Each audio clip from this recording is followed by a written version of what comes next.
So, you're one of the special gentlemen for tonight, are you? Lady Eleanor Sterling's voice, like chilled champagne, dripped with condescension. David Kinsley, a black man of 28, knelt on the grand hall's marble, wiping a champagne spill, recognizing that tone instantly. Around them, London's elite celebrated their Elegance for Education Gala.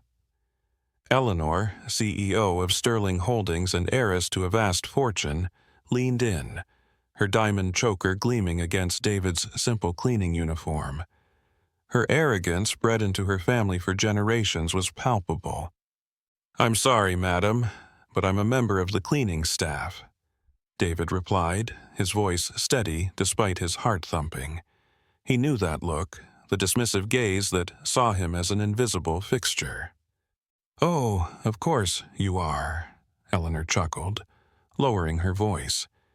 "The agency mentioned some bespoke entertainment after the event. What's your rate for the entire evening, darling?" No one noticed. A black man's humiliation was just part of the opulent landscape. Lady Beatrice and Miss Cynthia giggled nearby.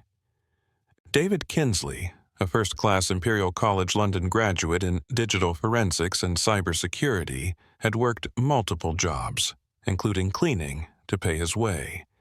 Yet, here he was, reduced to a potential sex object by inherited wealth. "Lady Sterling," he said, rising slowly, meeting her eye. "I'm afraid there's been a profound misunderstanding. I am an employee hired to ensure this event remains pristine, nothing more. My services are not, nor have they ever been, for sale in the manner you suggest." Eleanor pulled out a crisp £100 note, ensuring her friends saw. "Oh, darling, don't be coy. Save yourself the embarrassment.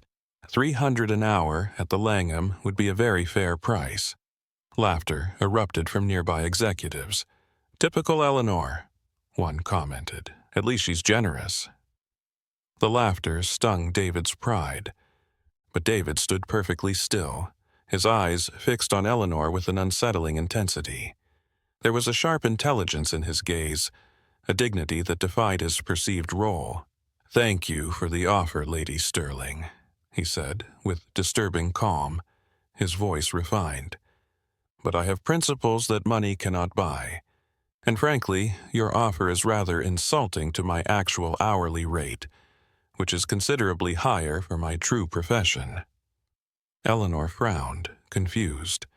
This man was different. What she couldn't imagine was that David Kinsley, the unassuming cleaner, possessed skills and secrets that would soon become her worst nightmare. As she turned away, laughing with her friends, David let the £100 note flutter to the floor, a symbol of his quiet defiance.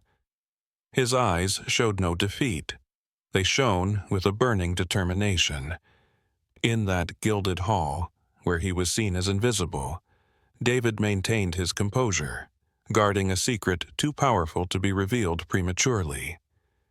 Every humiliating word, every cruel laugh, every condescending look was being meticulously filed away in the extraordinary mind of someone who would turn his apparent vulnerability into the most devastating weapon they had ever faced.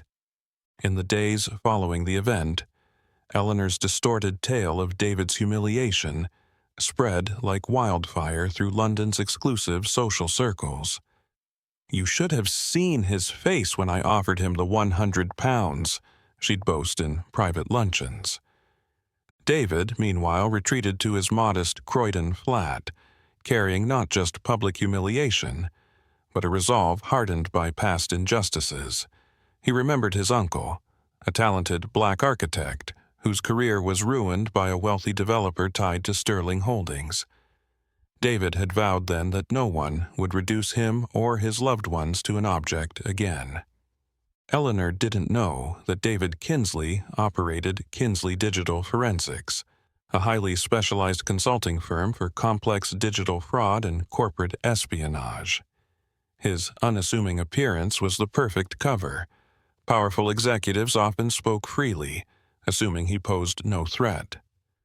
3 days after the gala, Brenda, David's cleaning supervisor called, visibly uncomfortable.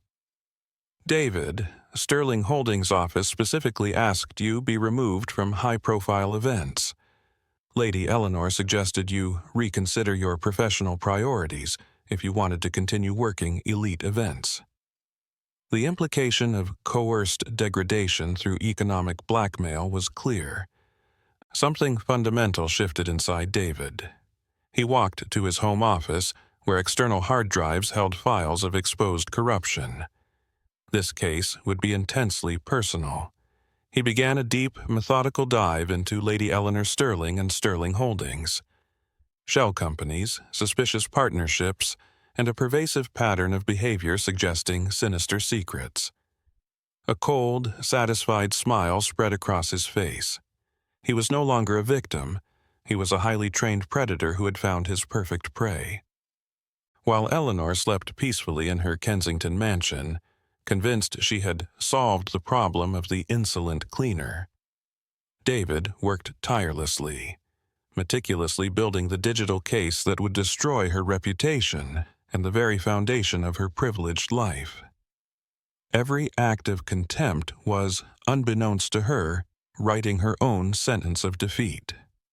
Over the next 2 weeks, Eleanor continued her vicious campaign of slander, unaware David was often serving champagne at the very events where she gossiped, collecting every poisonous word. He'd even secured a direct contact.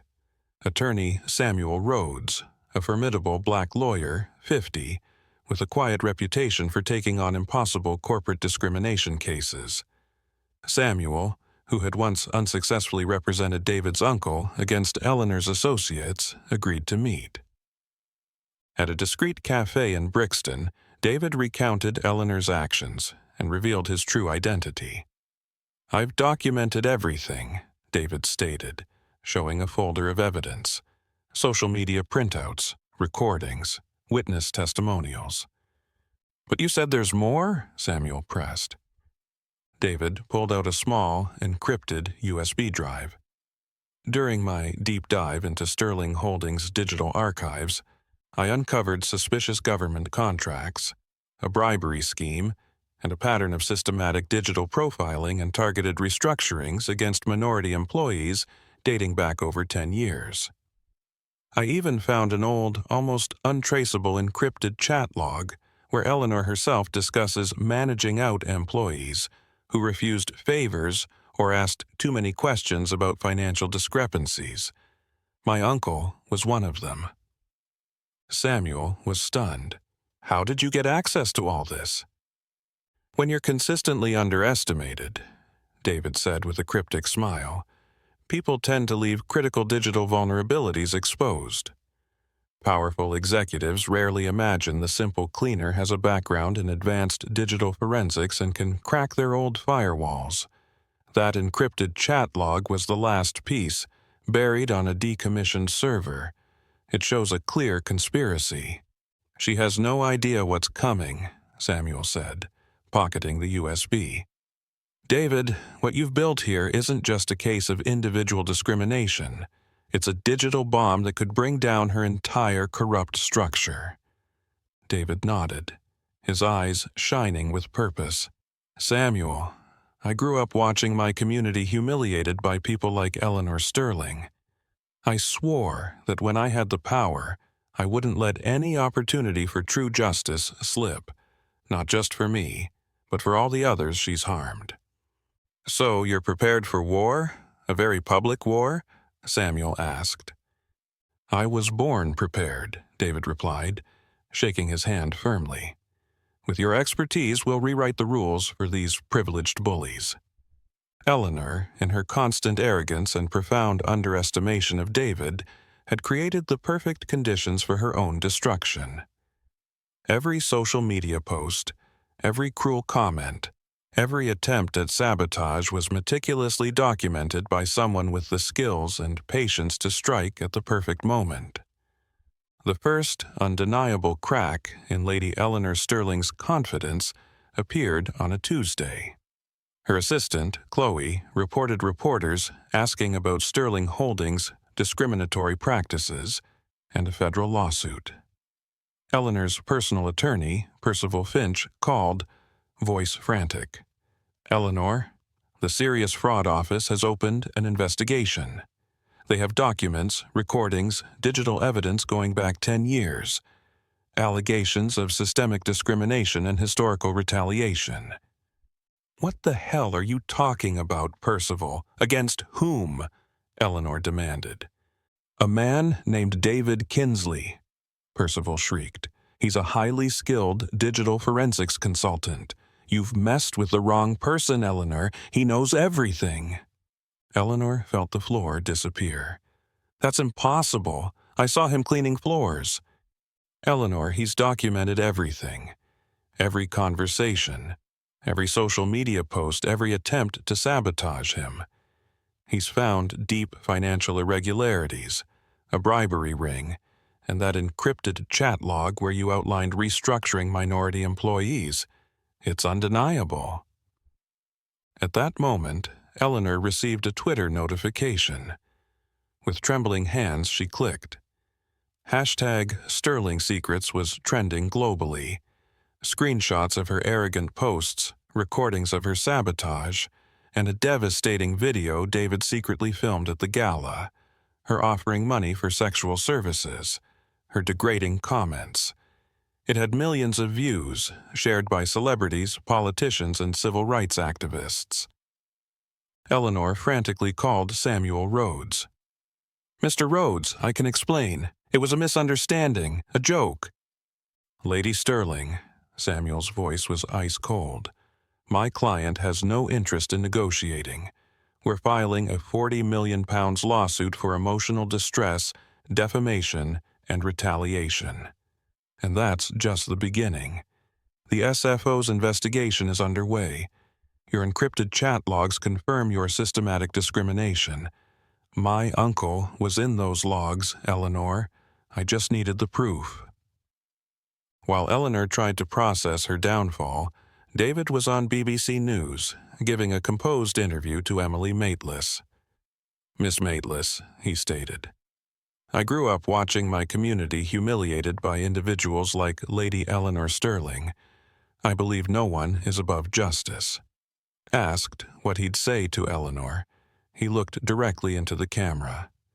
Every person she humiliated now has a voice. Her natural order has been decisively rewritten. Eleanor's empire crumbled. Investors canceled contracts.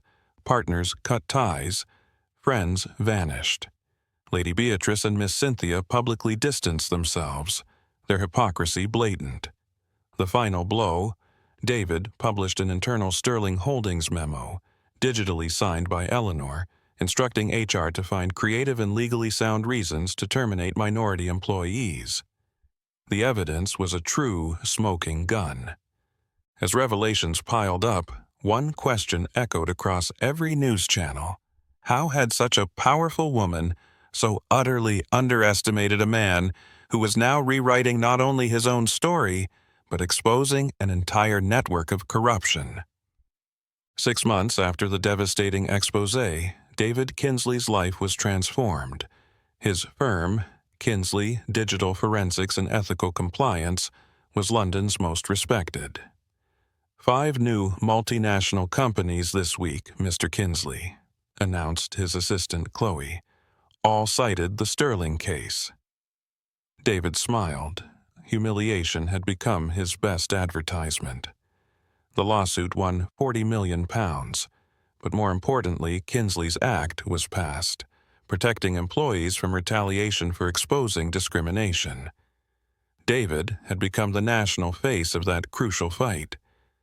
Lady Eleanor Sterling, meanwhile, lost everything. Sterling Holdings was liquidated to pay fines and damages. Her vast fortune evaporated. She now lived in a modest terraced house in an outer London borough, working sporadically as a struggling freelance consultant, her reputation ruined. She tried to teach business ethics at a community college. Samuel chuckled during a visit. Rejected, staff and students, mostly women and people of color, petitioned against her. Perfect irony. The woman who once spoke of keeping people in their place was now discovering where her own place truly was. Lady Beatrice and Miss Cynthia, who had laughed at David, now competed to publicly associate themselves with his causes, desperately trying to salvage their reputations. David, however, subtly orchestrated public backlash by sharing their past, damning comments online. The most touching transformation came from Brenda, the cleaning supervisor forced to fire David. She showed up at his office, tears in her eyes. "David, I apologize. I knew it was wrong, but I was afraid. Your courage inspired me to report other cases of discrimination. They're under investigation now." David hugged her. "Brenda, doing the right thing when it's dangerous, that defines true character, and you showed yours." The zenith of his journey came when David received an invitation to speak at Imperial College London. He stood in the same auditorium where he once studied late into the night. "Young minds," he told future executives, "underestimating someone based on appearance or role is the most expensive mistake. The person you dismiss today may decide your fate tomorrow. Always look beyond the surface." A young black woman asked how he maintained his dignity. "Humiliation only works if you accept the definition others give you," David replied. "I always knew who I was." Walking past the grand hall where it all began, now undergoing renovations, rumored to become a public center for ethical leadership, David reflected. He had started cleaning champagne stains and ended cleaning the systemic digital dirt out of the British corporate system. His revenge wasn't just destroying Eleanor, it was building a powerful, incorruptible legacy. It was proving a black man from Croydon could rewrite the rules of the city's elite. Lady Eleanor Sterling tried to humiliate David Kinsley, to put him firmly in his place. What she couldn't have known was that his true place had always been at the very top, and her cruel actions would only accelerate his extraordinary journey there. Sometimes, our worst moments are not ends, but the universe preparing us for our greatest victory. And sometimes, the quietest person in the room holds all the cards. If this story touched your heart, subscribe for more tales where integrity triumphs over cruelty.